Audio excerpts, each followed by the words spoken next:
Hello, welcome to my channel M శైలజాని. వైష్ణవి దేవి టెంపుల్కి వచ్చినాము. వెనకాల కనిపిస్తుంది మాతా వైష్ణవి దేవి టెంపుల్ అండి.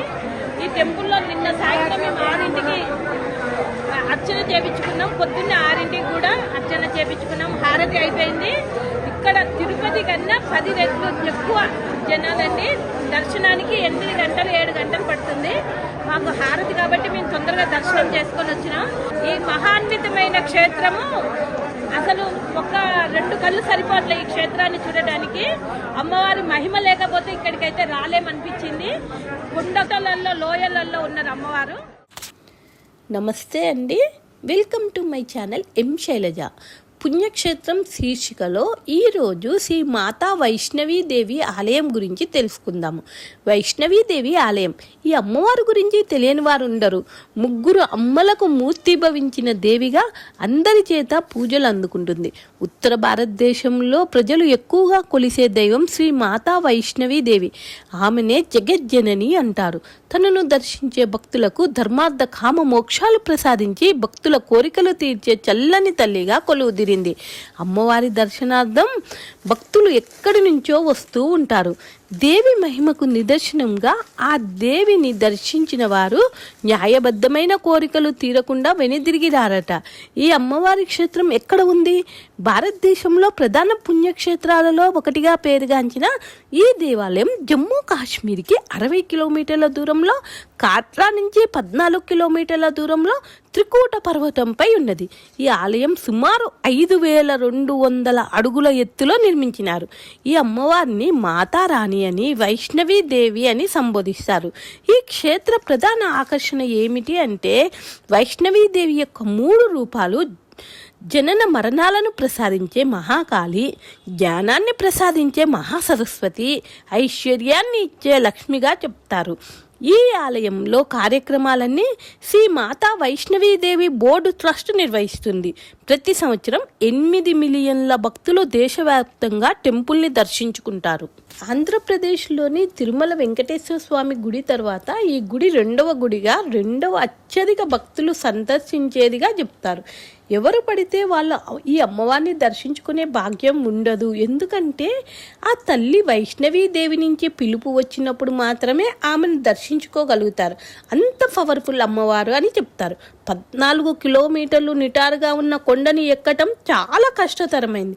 తిరుపతి కొండ ఎక్కే సమయంలో గోవిందా గోవిందా అని ఏ విధంగా అంటారో ఈ కొండపైకి వెళ్ళేవారు జై మాతాజీ అని అనుకుంటూ వెళ్తూ ఉంటారు. అమ్మవారు రోజు సాయంత్రం 6 గంటలకి, ఉదయం 6 గంటలకి దైదీప్యమాన్యంగా హారతి కార్యక్రమం జరుగుతుంది. ఈ ఆలయంలో ఉన్న ప్రాంతాన్ని భవన్ అని అంటారు. మనం నడిచి వెళ్లే దారిలో కొంచెం దూరం నుంచి మనకి టెంపుల్ కనబడుతూ ఉంటుంది. టెంపుల్ దర్శనానికి వచ్చే భక్తులకు గ్రూపులుగా విడదీసి ఒక నెంబర్ ఇస్తారు. ఆ నెంబర్ ప్రకారం దర్శనానికి అనుమతిస్తారు.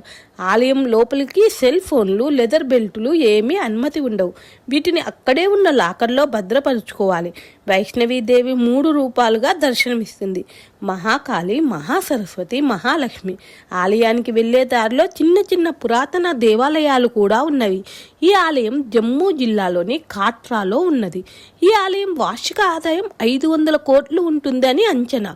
పర్వదినాల్లో ఈ ఆలయానికి వచ్చే భక్తుల సంఖ్య లక్షల్లో ఉండగా కానుకలు 15 కోట్ల రూపాయలు వచ్చాయి అంటేనే అర్థమవుతుంది ఎంత మహిమాన్విత క్షేత్రం, ఎంత మహిమగల్ల దేవత అని.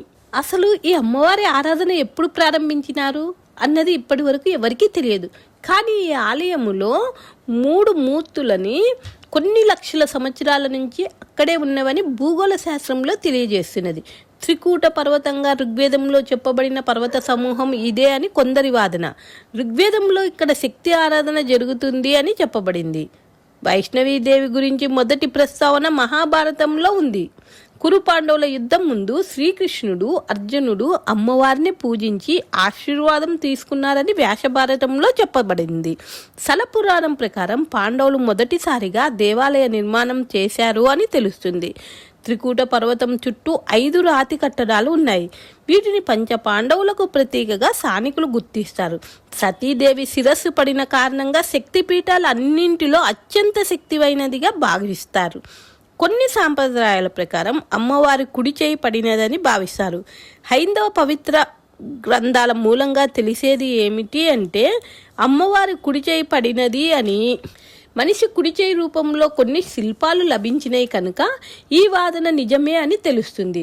ఈ చేతి శిల్పం అమ్మవారి వరదహస్తంగా భావిస్తారు. శ్రీధర్ పండితుడు అనే వ్యక్తి 700 సంవత్సరాల క్రితం ఈ గృహను కనుగొన్నాడు అని తెలుస్తుంది.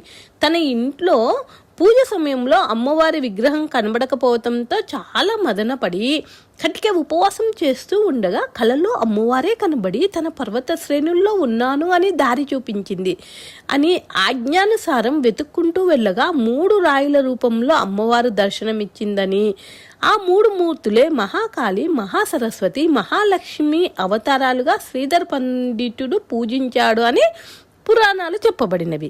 వైష్ణవి మాతే స్వయంగా వెలిసి పూజలు అందుకుంటుంది. అందుకనే అమ్మవారిని ఒక్కసారి సందర్శించాలని కోరుకుంటారు. అమ్మవారి దర్శనం సామాన్యులకు సాధ్యం కాదని కొంతమంది అంటుంటారు. పెద్ద పెద్ద వాళ్ళు మాత్రమే ఎక్కువసార్లు దర్శించుకోవటానికి వెళ్తూ ఉంటారని చెప్తూ ఉంటారు. నెక్స్ట్ నా వీడియోలో అమ్మవారి దగ్గరికి ఏ విధంగా వెళ్ళాలి, దర్శనం ఏ విధంగా చేసుకుంటే ఈజీ అవుతుంది, మనం ఏ టైంలో అమ్మవారి దర్శనానికి పోవటం కరెక్టు, ఈ విషయాలతో మరి ఒక వీడియో చేస్తానండి. ప్రతి ఒక్కరూ నా ఛానల్ని సబ్స్క్రైబ్ చేయండి, లైక్ చేయండి, షేర్ చేయండి, కామెంట్ చేయటం మాత్రం అస్సలు మర్చిపోవద్దండి. ఇట్లు మీ మా శైలజ మాసెట్టి.